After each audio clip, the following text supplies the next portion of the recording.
Well, good afternoon, and I hope everybody has enjoyed their lunch. On behalf of the Economic Club of Canada, it is my pleasure to welcome you. And for those of whom I haven't met, my name is Stephanie Gadbois, and I'm the Executive Director of the Economic Club of Canada. As we gather, we are reminded and we respectfully acknowledge that we are on the traditional territory and home of Indigenous people, the Algonquin and the Anishinaabe, steeped in a very rich history dating back many generations. The purpose of our acknowledgement today is to show our gratitude and our respect for their contributions as we work toward truth and reconciliation. For those of you who aren't familiar with the Economic Club of Canada, we are this country's national podium of record and the only nonpartisan national public policy platform in Canada. An organization deeply rooted in Canada with an extensive reach both domestically and internationally, and through forums such as this one today, bringing together some of the most influential people from both the private and public sectors. Over the years, we've adopted a more progressive approach to economic discourse, one that focuses strictly beyond monetary policy. And this is because we recognize that we're living in a world that is increasingly volatile and uncertain and complex, and the lines across industries keep blurring. And for this reason, we've been covering more important issues such as the financial economy, healthcare, energy, and climate change, to name a few. The Economic Club is thrilled to be back in Ottawa and to host none other than our very own Premier, Doug Ford, to our podium today. But we all know that luncheons like this one would not be possible without the generous support of our sponsors. So could we please have a round of applause for our title sponsor, Innovative Medicines of Canada, and our two co-presenting sponsors, Novartis Canada and Transit Next.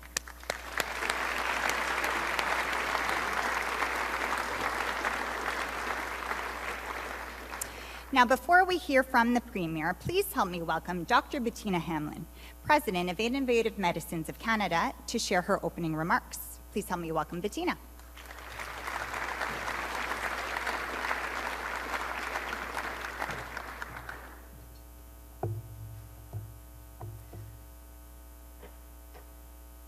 Thank you so much, Stephanie. Good afternoon, Premier Ford. I know he is somewhere. Distinguished guests, bonjour tout le monde. As Stephanie mentioned, I'm Bettina Hamlin. I'm the President of Innovative Medicines Canada. What an honor and delight to be here today with you. It's a pleasure to represent our members from startups to multinationals and to speak on behalf of the innovative pharmaceutical industry. Je suis Bettina Hamlin, présidente de Médicaments Novateurs Canada, et je suis très heureuse d'être ici aujourd'hui pour représenter nos membres et de parler au nom de l'industrie pharmaceutique novatrice. At Innovative Medicines Canada, we are focused on ensuring Canadians have timely access to the latest advancements in medicines and therapies. And that is only possible when we work together to foster a healthcare environment that supports groundbreaking innovation. Our members are at the heart of Canada's life science scene. Their research sparks innovation, leads to life-changing medicines, and makes a real difference, saving lives, creating jobs, and driving economic growth. Our industry is truly excited that Ontario government committed to an investment of $146 million in Ontario's life sciences strategy just about 10 days ago. This marks a major milestone in positioning Ontario as a global leader in life sciences, and we are so pleased that the voice of the Life Sciences Council, which we were a part of, was heard during the development of the strategy. Cet investissement stratégique soutiendra fondamentalement la recherche de pointe, les essais cliniques, la bioproduction, le développement de talents et la création de médicaments de prochaine génération, ici même, en Ontario. I'd like to wholeheartedly congratulate Premier Ford and the entire Ontario government for this all-of-government, forward-thinking commitment to life sciences. By investing in critical infrastructure, such as wet lab space, supporting company scale-up, and fostering an environment of collaboration, Ontario is taking bold steps to attract global investment while addressing our local healthcare needs. This is not just a victory for science and research. It's a win for every single patient who will benefit from faster access to cutting-edge treatments. But while we celebrate this investment, we must also acknowledge a fundamental problem that still exists. Canadian patients are waiting far too long for life-saving advanced treatments. In fact, Canada is ranked last in the G7 for the time it takes for patients to access new medicines. And only 20% of all medicines available around the world are available to Canadian patients on public formularies. On average, patients on public drug plans wait nearly 2 years to access new life-saving medications, and that is after Health Canada has deemed these treatments safe and effective. That is just too long, and it can mean the difference between life and death. As we have seen from global leaders in healthcare, when governments and industry come together to create a system that accelerates access to innovative treatments, patients' lives improve. And that benefits society as a whole. As chair of the Council of the Federation, or COF, Premier Ford and his fellow premiers have stressed the importance of timely, high-quality healthcare to improve health outcomes and speed up access to new treatments. Our industry is fully supportive of this COF commitment, and we echo the call for collaboration across provinces and territories to ensure patients receive the care they need when they need it without unnecessary delays. So in order to fully capitalize on Ontario's life sciences strategy, we must ensure that our healthcare system is designed to adopt new treatments faster, without the delays that put Canadians at a disadvantage compared to so many other nations. Accelerating patient access to life-saving treatments will also strengthen the very life sciences investments we are celebrating today. Des approbations plus rapides et un meilleur accès à l'innovation créent un écosystème dynamique où la recherche peut se traduire plus rapidement en applications concrètes. When patients receive the latest innovations, it reinforces confidence in the system, attracts more investment, and creates a cycle of ongoing improvement and growth. Those who know me know that I've dedicated my career to building a strong life sciences ecosystem in Canada. Nothing makes me happier than seeing our members invest in research and innovation in Ontario. But we can only maximize these investments when the ecosystem is designed to support innovation. By streamlining regulatory processes, enhancing clinical trial opportunities, and fostering collaboration between government and industry, we can break down barriers and red tape that impede innovation. Canada has the talent, the creativity, and now, thanks to the Premier Ford government, the investment and the infrastructure to be a leader in healthcare innovation.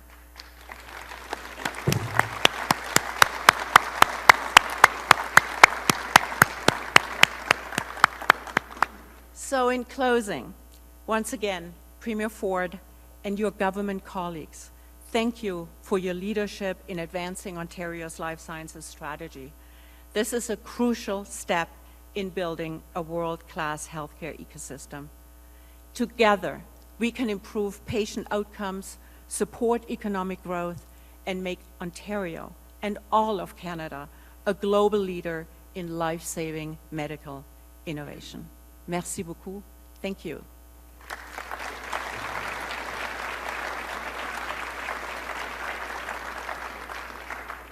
Premier Ford, I know you are a football coach, or you were a football coach. I'm now going to throw the ball over to you and welcome you on the stage.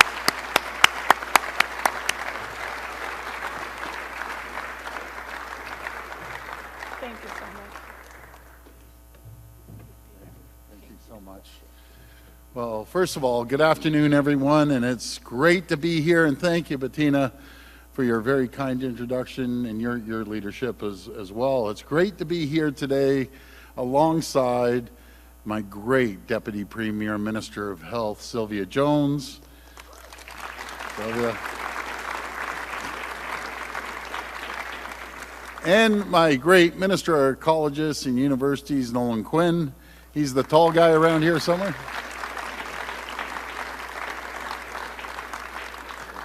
And there you are.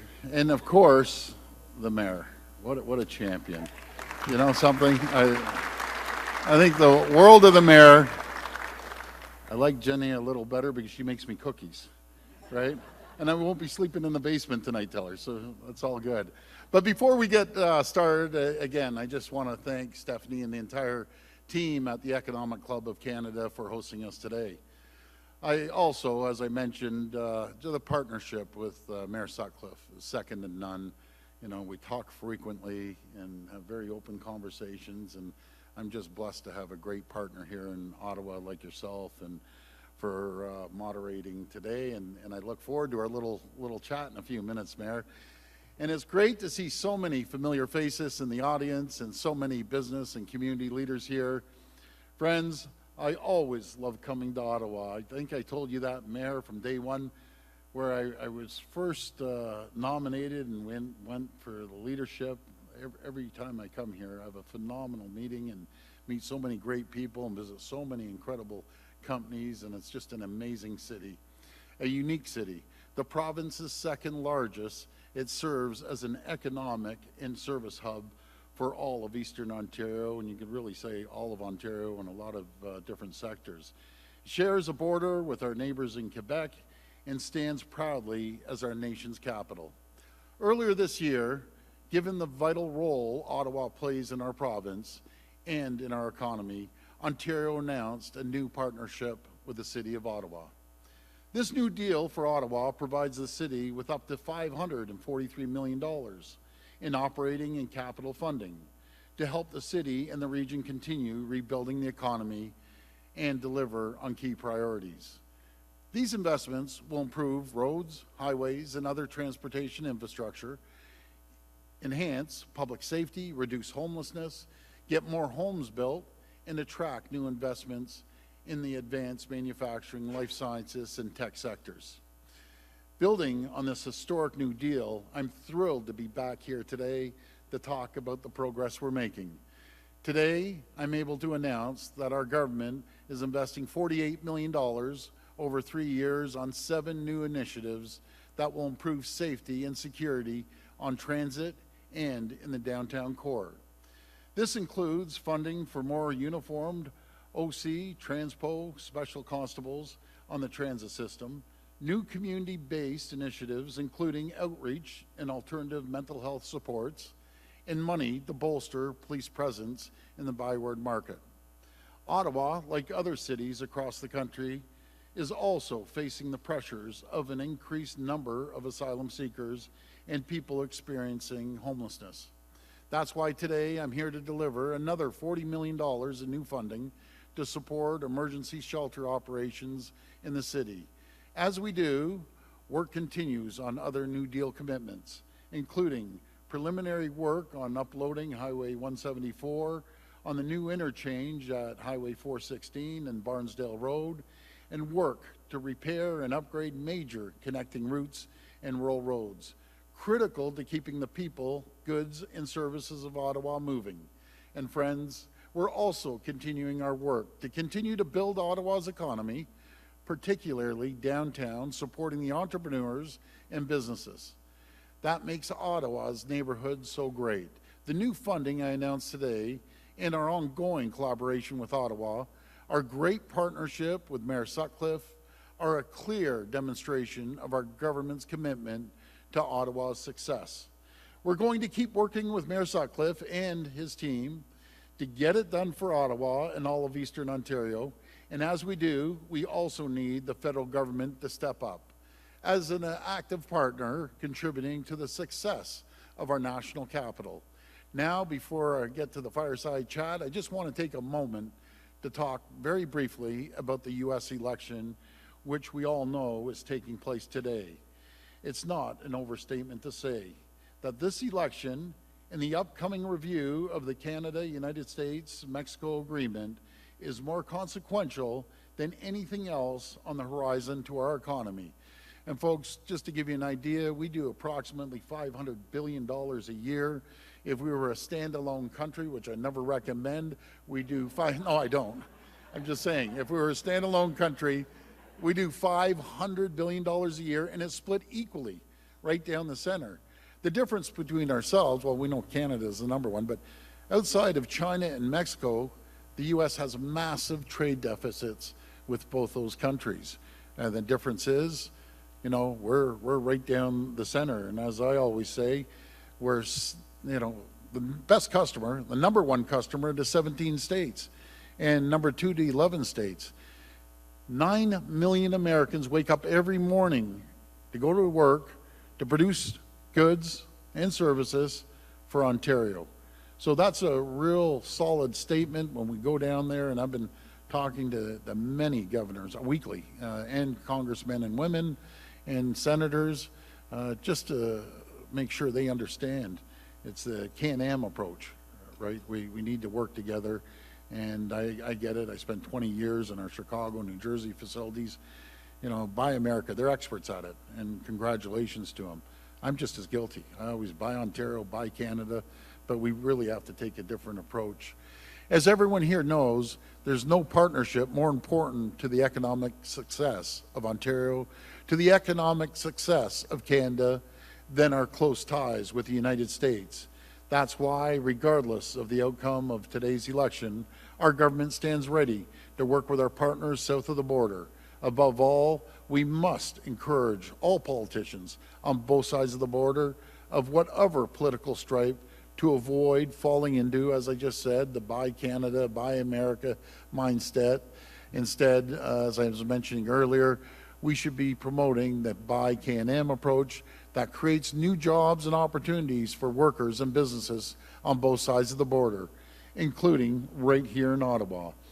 When the results are in, our government will continue working hard to build relationships critical to our ongoing economic success. Once again, thank you all for joining us. Mayor Sutcliffe, thank you for your partnership and your support. We're going to keep working with you and your council to attract investments, create jobs, keep people and communities safe, and build the infrastructure that Ottawa needs to reach its full potential. And may God bless the people of Ontario. Thank you so much. Thank you. Thank you so much, Premier. We'd love to have you take a seat. And we're going to pivot into our fireside discussion now. So here to moderate the conversation with the Premier is Ottawa's very own Mayor Mark Sutcliffe. Please give him a warm round of applause.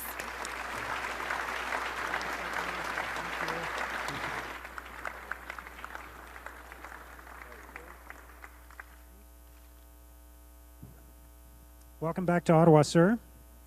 Great to have you here again. Thank you for having me. Thanks so much for joining us. And you know, the last time we sat down like this, you gave the city of Ottawa a lot of money, so Yes. we're very grateful for that. And I think all I gave you was a dozen donuts or something like that. A dozen donuts and those cookies. I know. It's a way to the Premier's heart is through his stomach, just to let you know. I got a big stomach. So. So I will pass that on to Ginny. Thank you. Yeah. Let's pick up on a couple of the things that you spoke about just now in your remarks, and maybe you could expand a little bit on the deal that we struck, which was a total of $543 million in investment in Ottawa, which is going to help us address many challenges. But in particular, what you spoke about today around public safety and welcoming newcomers to our city. Well, starting off on the public safety side, the $48 million to make sure that we fund and support our police officers here, put their lives on the line every single day.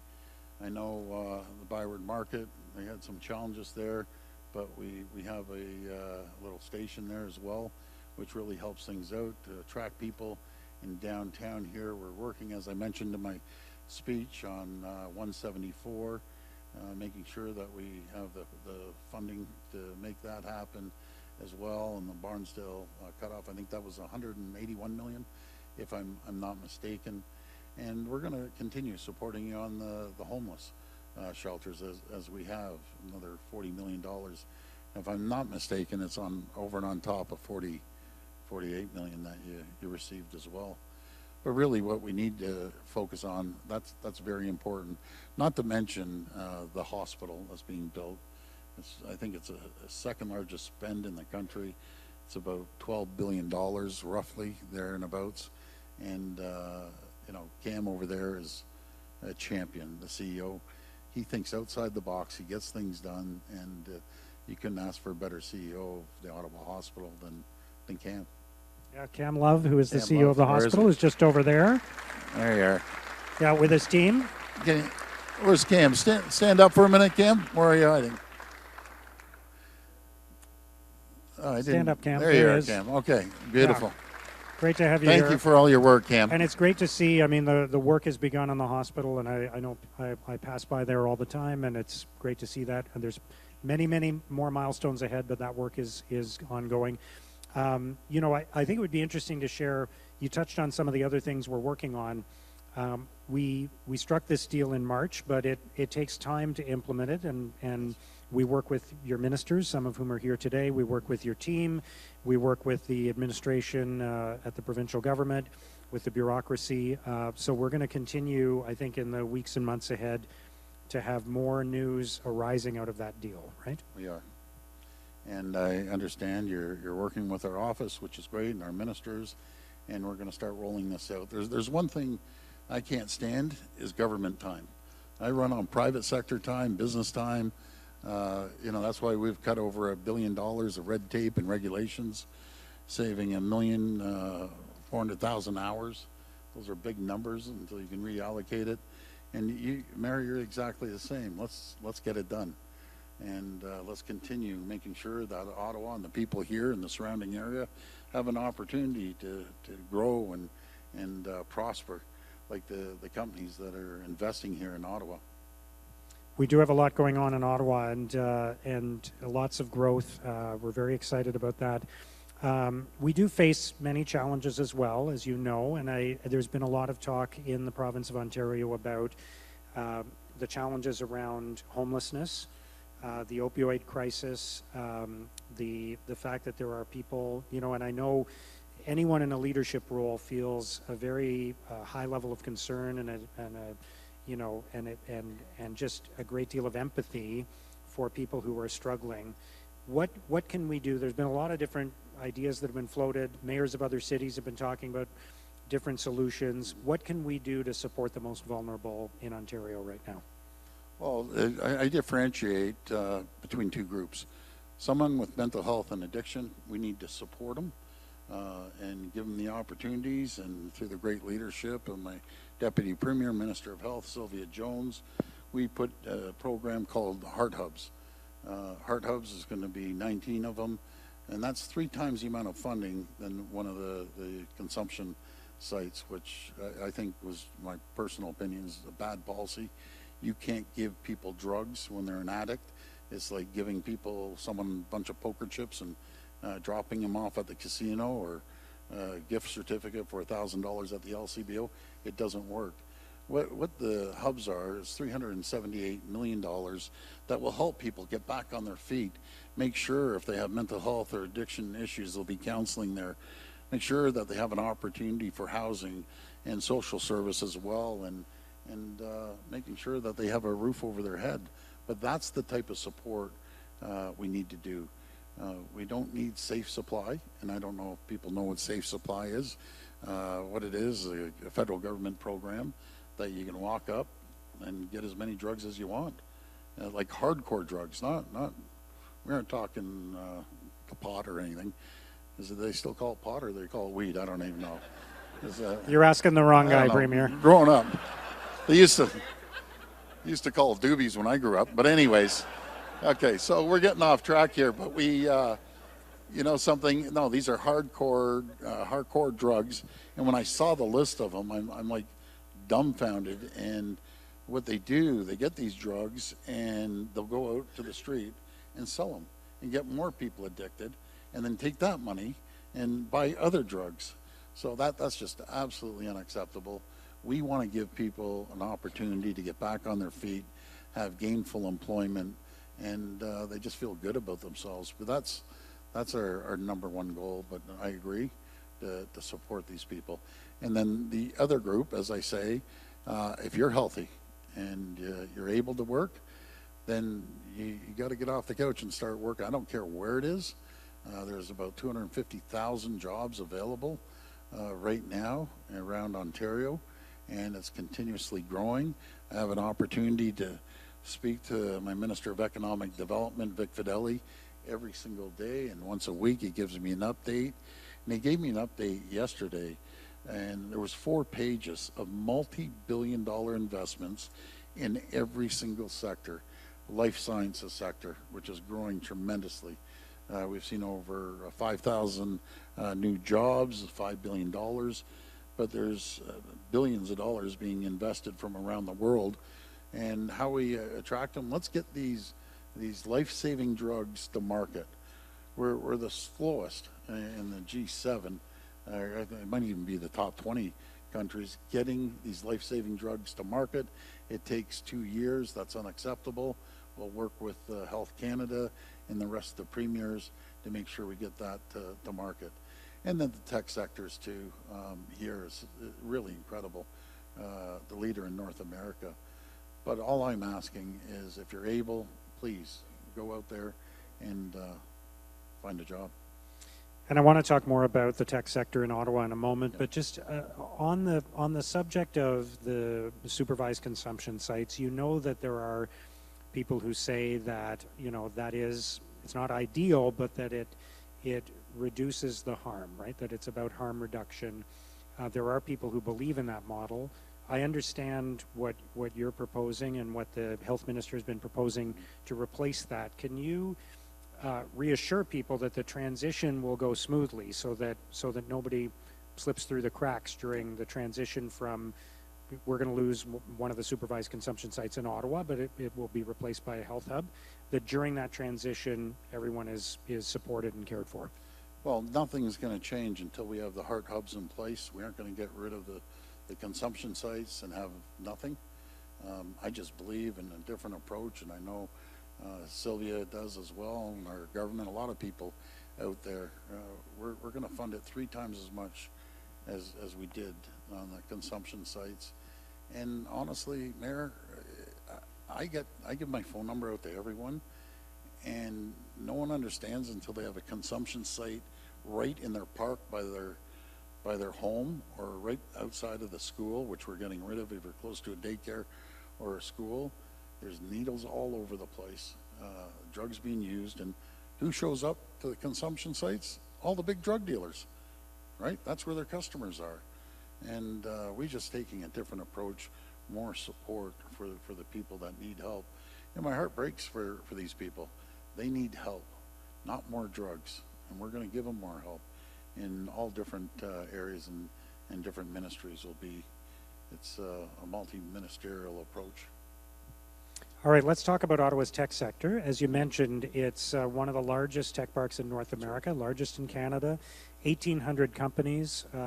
It's been growing rapidly. Some of those companies are here today, that great local businesses, international companies that have invested in Ottawa are hiring people in this city. I know you are very focused on making Ontario the best place in the world to invest. What does that mean for Canada and for Ottawa and for Eastern Ontario? What's ahead that we can count on to make sure that we can continue to grow the tech sector in Ottawa? Well, making sure that we have the climate and the conditions for companies to come here and invest. The worst thing to do is government creating jobs. That's the worst thing. We can create the climate and conditions by making sure that we are competitive around the world. We've reduced the cost of doing business here in Ontario by $8 billion each and every single year. I mentioned about cutting the red tape by over $1 billion and making sure we have that climate. No one wants to come to a jurisdiction, and it is so competitive right now on all markets, no matter if it's the life sciences, the tech sector, or the EV sector. They're going to come to an area that there's less red tape, lower taxes, lower energy costs, and we're doing that.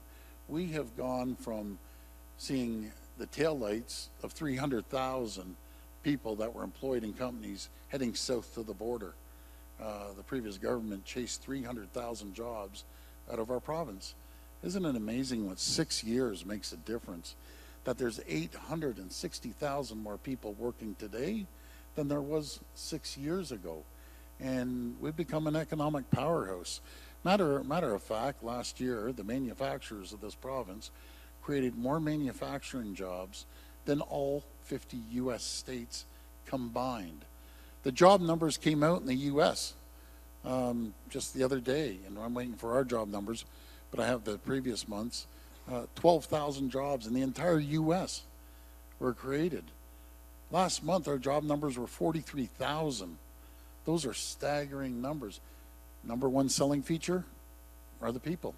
A lot of people in this room right here that are creating new opportunities and new jobs for people. And everyone down in the U.S. and in the world have heard about Ontario now. No matter if it's through, as much as the world's a big place, sectors talk, and it's a very small area of communication, but we're doing well, and it's not I'm not sitting here patting the government on the back. I'm patting the entrepreneurs on the back for taking the bull by the horns and running with it. It's really incredible, especially in the tech sector. You remember the years, and it wasn't long ago, just a few years ago, our young people would graduate, right, out of Ottawa, Carleton, Waterloo, U of T, and they'd go to the airport, they'd hop on the plane, they'd go to the San Francisco Bay Area or Silicon Valley. That stopped. We are growing in Ontario 365% faster than Silicon Valley and San Francisco Bay Area. They employ about 388,000 people. We're well over 430,000, and that's changing on a daily basis, nonstop, especially in the tech sector. And we're going to see more opportunities, more investments over the next year. And I always say the best is yet to come. We're on a roll, and we're going to keep rolling. How important is quality of life in that? Because I think it is increasingly becoming more about attracting people than attracting companies. Obviously, we want to continue to attract companies. We want them to come to Ottawa and start their businesses here, grow their businesses here. But at a time when people can live anywhere and work virtually, I think it's really critical that we're targeting people and attracting people to Ottawa and to Ontario so that they choose to live here and drive our economy that way. It's critical, the quality of life, and that's another big selling feature. I spent 20 years, folks, in the U.S. and in Chicago and in New Jersey, and I traveled to 45 states on the plane every day. And I've said to the big investors, let's use the EV sector. I always say to all of them, the quality of life, is second to none here in Ontario and in the Ottawa region. And I love the U.S. I absolutely love it. But there's some tough neighborhoods I could bring you to that you aren't coming home. They're tough neighborhoods. You go on the south side of Chicago, people have no idea. It's a very tough area. But here, I still, as much as, we see some crime here and there, nothing's compared to around the world. For the most part, I think we live in a very safe city here in Ottawa, and even Toronto. There's always some incidents, but I think we have an incredible police service here and right across the province. So quality of life is so important.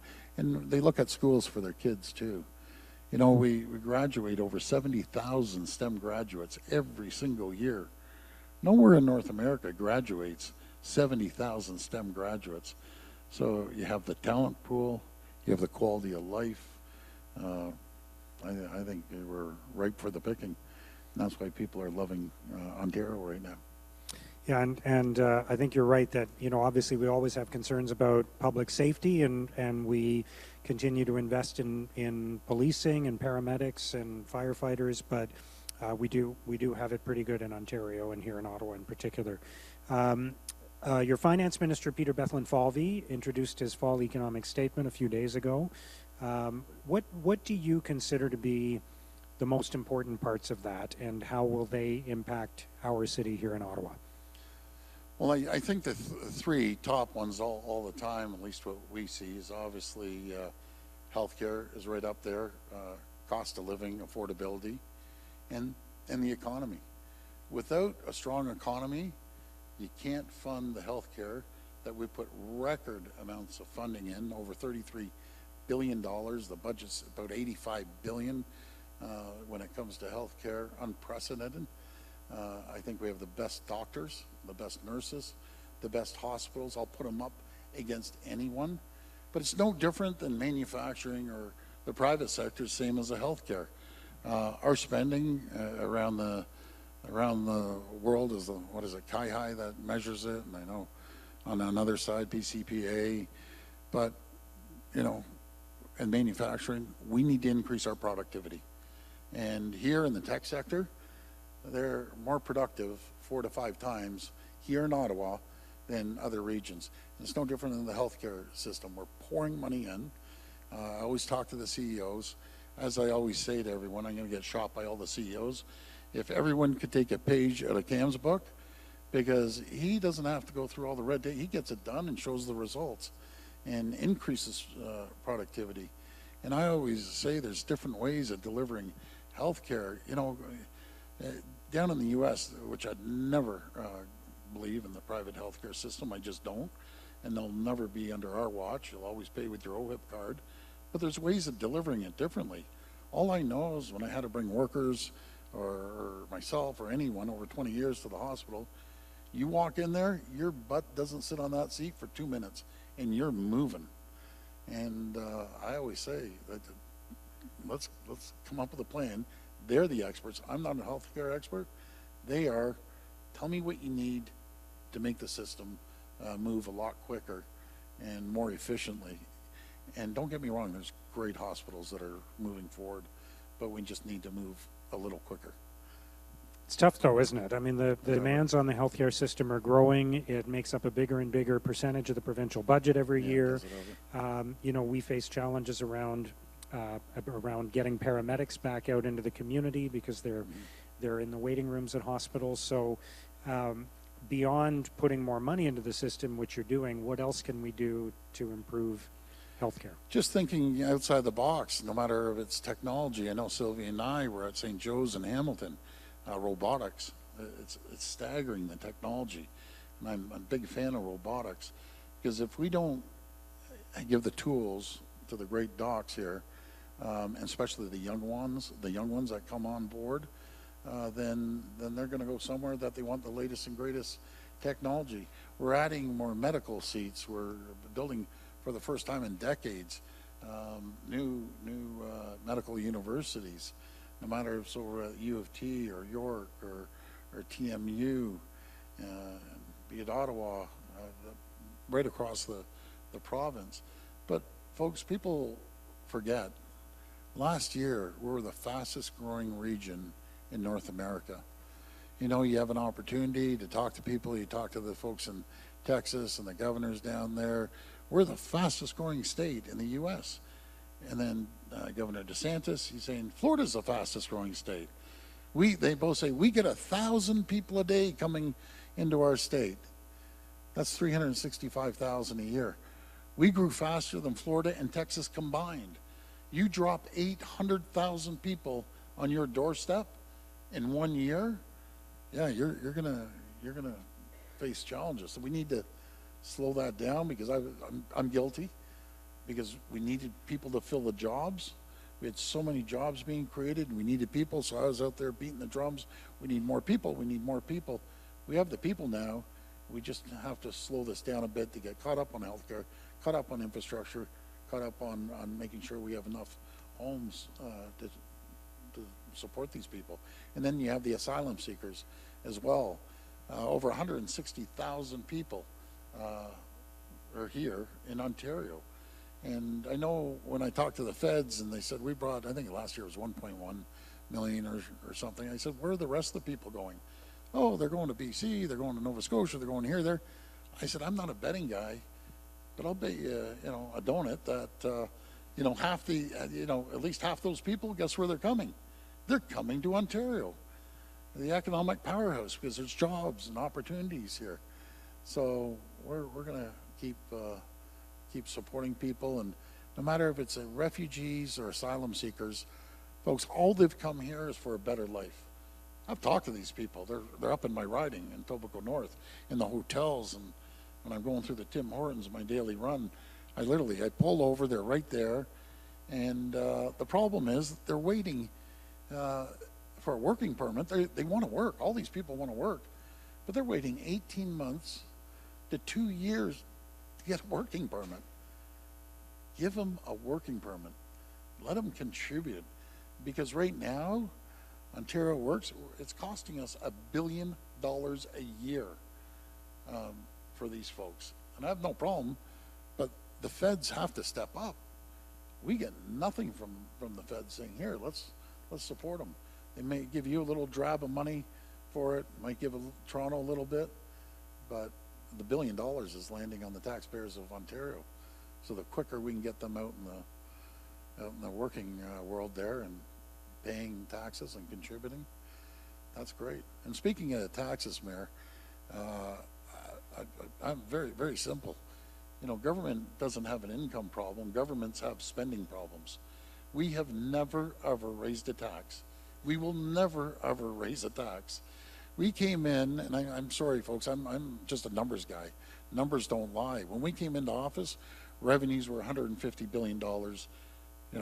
That people were leaving the province, so on and so forth. Today, it went from 150 billion to 214 billion, an increase of $64 billion. And how did we increase it without raising taxes? There's 860,000 people paying taxes that weren't paying taxes. There's probably 60 to 70 billion dollars of investment that are here that weren't here 6 years ago. So I believe in increasing revenue, and I always believe, a strong believer, is each and every one of you and every single company can spend your money a lot wiser than the government is. We saw a little boost in our revenues this year through capital gains, unfortunately through inflation, and we thought, we need to give this back to the people. It's not our money. We have enough money. Our deficits come down. The credit rating agency increased our credit, which I think is AA now, and we're one of the few that are going to balance in another 2 years. Like, no offense to BC, BC's not going to balance. Quebec's not going to balance. Feds aren't going to balance, but Ontario is going to balance, and that's on top of spending close to $200 billion on infrastructure, $50 billion on hospitals. Never been done before. $180 billion on transit, and we're just going to keep moving forward and making sure we watch every dollar wisely. You brought up the U.S. election in your Yes. remarks. Are you worried about the potential outcome and the impact on Ontario? Because you mentioned the importance of trade between our two countries and between Ontario and the United States, and we could be entering into a period of uncertainty after this election. So can you expand on your thoughts on where we might go from here after the U.S. election? Well, I'll work with anyone. Over the last number of years, we've built everything, and I don't have to tell the people in this room, it's all about relationships. That's what it's about. You know, no matter if it's Governor Walz, that's potentially could be the vice president, talking about throwing the football around. He walked in, he saw a picture of Rob and the football. He said, hey, I was a football coach too. We start tossing the ball around. You build up that relationship. You have the cell numbers to each other. You can pick it up and make the phone call. Or a lot of the governors that come to the House and broken bread, or again, the senators or Congress people. Do you remember when President Trump got elected and he put these steel tariffs on? And I went down, and the federal government, Prime Minister Trudeau and my friend Chrystia Freeland, which I really liked, said, can you go down there and talk to Lighthizer? He's the guru that's making these deals around the world. And I did go down there. I had a great chat with him, built up an excellent relationship with him, talked to him numerous times, and I said, just, you know, do not put tariffs on our steel.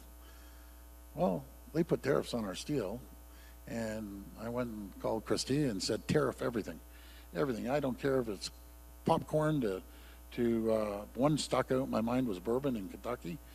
And isn't it amazing when they realize that we're the third largest trading partner and 9 million people, as I said, wake up to go to work, to produce products for Canada? I think that lasted 4 weeks, and it's done. It was done because it doesn't matter if you're the president, the premier, the prime minister. When you have your governor screaming at you, when you have your Congress people screaming at you, and your senators screaming at you, saying, hey, we can't ship to Canada without being tariffed. I believe in free trade, but fair trade. And it's we're very different than Mexico and the rest of the world. We're their number one trading partner and number one ally. We have the same lifestyles. We share the same values. So no matter who it is, we'll be down there in full force. If you're lucky as a premier, you get to be the chair of the Confederation, cough. And I just got lucky because you get it once every 13 years. So Ontario now, all of us, that's not about me, it's all of us, we're the chair of the Confederation, and we're going to really move. The premiers have a phenomenal relationship with each other.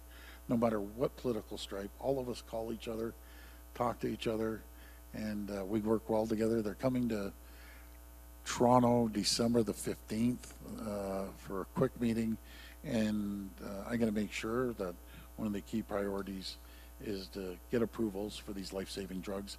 I see that we're getting the hook, so I can sit here and talk for another hour. That's great, but I just want to thank everyone for coming, because you folks make it happen here, not just in Ontario, but in Ottawa. I'm very, very grateful, and just call me on my cell phone, text message me. You have to just go online, the internet, Doug Ford's cell phone number, and I'm serious. You text me, I will get back to you. I'm going to get shot by my deputy premier. Because just don't give out her number. Yeah, that's it. Yeah. But I do have a special 800 number. I can give this one out. So if my line's busy, just call 1-800, call Mayor Sutcliffe, and he'll take care of it. So, Premier, thank you so much. Thank you. Thank you.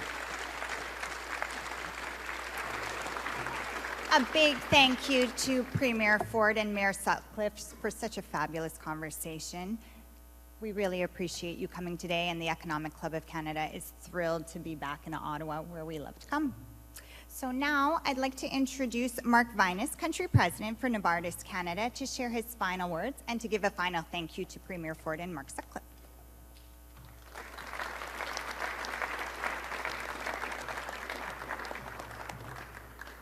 Premier Ford, Mayor Sutcliffe, thank you so much.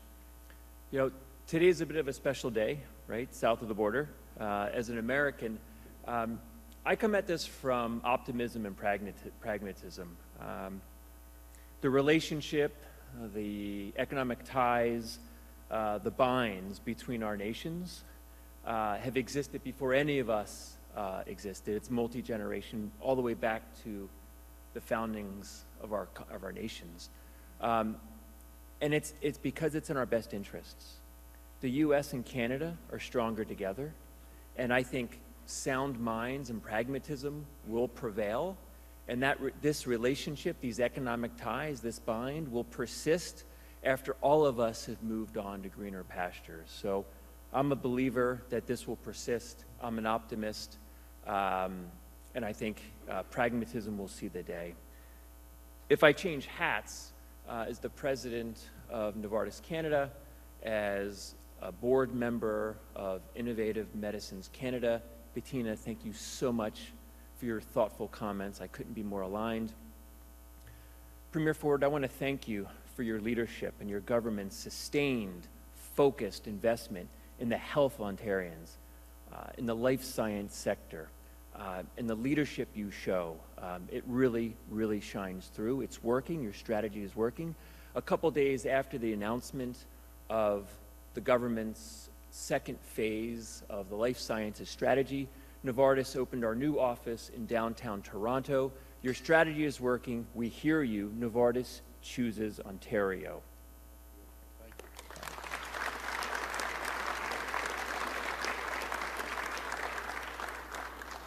Premier Ford, your leadership is trans-Canadian, and your leadership within the Council of the Federation, where there is a commitment to address long-term challenges to a challenge to access to medicine and speed to patients. Minutes count, days count, months count for these patients, and you're committed to it, and I thank you for that. Novartis shares this sense of commitment, this sense of urgency that minutes matter. Novartis is the first to bring CAR T therapy to Canada for cancer. Novartis is the first to bring gene therapy to cancer for children with spinal muscular atrophy. And in an area that I think will resonate with you, given your government's focus on medical isotopes, the first to bring radioligand therapy to Canada, which harnesses the power of those medical isotopes. These are medical isotopes built and made in Ontario for all of Canada. Medicine made in Canada for Canadians, and broader than that, medicine made in Canada, in Ontario, for all of North America, and I think tomorrow much broader. But we can't get this done alone. It requires collaboration with government, and let me tell you, your team is phenomenal. Minister Jones, Minister Fedeli, our collaboration with them is unsurpassed in effectiveness. This government moves at the speed of business, not the speed of government. It is a sense of urgency that we feel and we respect. And it also requires collaboration with academics, with physicians, with systems.